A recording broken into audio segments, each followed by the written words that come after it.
السلام علیکم ورحمۃ اللہ وبرکاتہ۔ گزشتہ ایک دو روز پہلے جامعۃ الرشید کے جو محتمم ہیں حضرت مفتی عبدالرحیم صاحب دامت برکاتہم، انہوں نے ایک ایسا بیان دیا جس سے تمام مسلمانوں کے دل مجروح ہوئے ہیں، اور انہیں ایسا بیان دینا ہی نہیں چاہیے تھا۔ اور ایسے بیان کی نوبت کیوں آئی؟ 17-18 سال گزر گئے اس واقعے کو، لال مسجد کا جو واقعہ ہے اس میں جو کچھ ہوا وہ سب کے سامنے ہے، تمام قوم کے تمام عوام کے سامنے ہے، اور جو وہاں پر ظلم ہوا، جس طرح بے دردی کے ساتھ وہاں پر بچیوں پر حملہ کیا گیا اور فاسفورس بموں کا استعمال ہوا اور لاشیں جل کر جو خاک ہو گئیں، تو کئی بچیاں وہاں پر جو شہید ہوئیں اور زخمی ہوئیں، اور کئی طلباء شہید ہوئے، اور یہاں تک کہ غازی عبدالعزیز صاحب دامت برکاتہم، ان کے بیٹے اور ان کی والدہ وہ بھی وہاں پر شہید ہوئی، غازی عبدالرشید صاحب شہید ہوئے، اور دیگر عملے کے ارکان وہاں پر شہید ہوئے۔ تو یہ تمام چیزیں قوم کے سامنے ہیں، اور ابھی سوشل میڈیا پر، یوٹیوب، فیس بک پر لوگ اپنی گواہیاں بھی دے رہے ہیں، اور وہ ویڈیوز بھی ابھی آ رہی ہیں جو ثبوت کے طور پر لوگ جو ہے ان کو یوٹیوب پر، فیس بک پر شیئر کر رہے ہیں، جن کے اندر وہ سب تمام باتیں لوگوں نے جو گواہیاں دی، جو کچھ وہاں پر ہوا، جو لوگوں کا آنکھوں دیکھا احوال ہے، وہ انہوں نے بتایا ہے کہ وہاں پر کتنی بچیاں شہید ہوئیں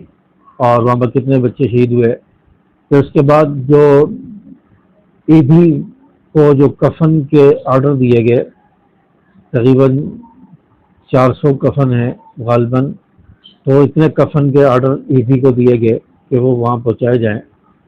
پھر وہاں پر کرفیو لگایا گیا کہ تاکہ کوئی میڈیا نمائندہ وہاں تک نہ پہنچے اور کوئی وہاں پہنچ نہ سکے۔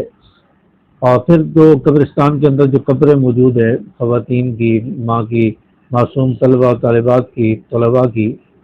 تو وہ قبریں کس کی ہیں، کس کو وہاں پر دفنایا گیا اور اجتماعی قبروں میں دفنایا گیا، تو یہ کہاں پر شہید ہوئے؟ تو مفتی عبدالرحیم صاحب معزز آدمی ہیں، اور اس طرح کا بیان دے کر انہوں نے اپنی جو حیثیت ہے اس کو بھی انہوں نے ٹھیس پہنچائی ہے۔ اور اس ویڈیو کے نیچے، مفتی عبدالرحیم صاحب کی ویڈیو کے نیچے جو کمنٹس پڑے، تو کمنٹس پر بھی حیرانگی ہوئی کہ لوگوں نے ان کے بارے میں کس طرح کے تاثرات دیے اور کس طرح کی باتیں کی۔ تو بہرحال آپ بڑے آدمی ہیں، علمی شخصیت ہیں، اور ایک بہت بڑے ادارے کے محتمم ہیں، تو آپ کو اس طرح کے بیانات نہیں دینے چاہیے جس سے ادارے پر بھی حرف آئے، ادارے کی ساکھ بھی کمزور ہو، اور پھر خود آپ کی ساکھ بھی کمزور ہو، اور لوگوں کے دلوں میں آپ کے بارے میں منفی سوچ پیدا ہو، تو ایسے بیانات سے گریز کرنا چاہیے۔ بہرحال مفتی عبدالرحیم صاحب نے یہ بیان دیا، اس کے بعد بہت سارے علماء جو ہے وہ ان کے بارے میں مختلف قسم کی رائے دے رہے ہیں، اور مختلف قسم کی باتیں اور خبریں سوشل میڈیا پر گردش کرنے لگی ہیں۔ تو مفتی عبدالرحیم صاحب کو اس بیان پر معذرت کرنی چاہیے، اور آ کر واضح طور پر کہنا چاہیے مجھ سے غلطی ہو گئی، اس طرح کا بیان مجھے نہیں دینا چاہیے تھا، تو یہ بھی ان کے لیے اچھا ہوگا۔ تو بہرحال اس طرح کے بیانات دینے سے گریز کرنا چاہیے۔ اور غازی عبدالعزیز صاحب موجود ہیں،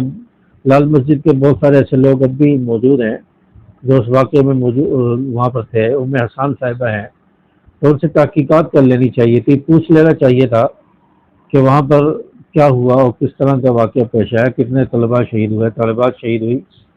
تو ان سے پوچھا ہی نہیں گیا، اور ایسے ہی بیان دے دیا جس سے خود ان کی ذات کو بھی نقصان پہنچ رہا ہے اور ادارے کی ساکھ کو بھی نقصان پہنچ رہا ہے۔ تو بہرحال ایسے بیانات کی مذمت کرتے ہیں، جو کچھ ہوا وہ سب کے سامنے ہے۔ تو پرویز مشرف کو بھی مولانا عبدالعزیز صاحب معاف کر چکے ہیں۔ تو بہرحال جو ہونا تھا ہو گیا، اور وہاں کے جو شہداء ہیں، طلباء طالبات ہیں، وہ جنت میں پہنچ گئے، جنت کے اعلیٰ خانوں میں اور بالا خانوں میں وہ اللہ کے پاس پہنچ گئے ہیں۔ تو ان کے حوالے سے اب بات چیت کرنا بے معنی ہے، بے مقصد ہے، لہٰذا اس پر یہ اب خاموشی اختیار کی جائے۔ تو بلا وجہ اس واقعے کو اچھالا گیا، تو اللہ تبارک و تعالیٰ ہم سب کے ساتھ عافیت کا معاملہ فرمائے، اور لال مسجد کے جو بھی شہداء ہیں اللہ تعالیٰ ان کے درجات کو بلند فرمائے، اور جو زندہ ہیں اللہ تعالیٰ ان کی حفاظت فرمائے، اور اللہ تبارک و تعالیٰ اس ملک عظیم کی بھی حفاظت فرمائے، پاکستان کی حفاظت فرمائے۔ السلام علیکم ورحمۃ اللہ وبرکاتہ۔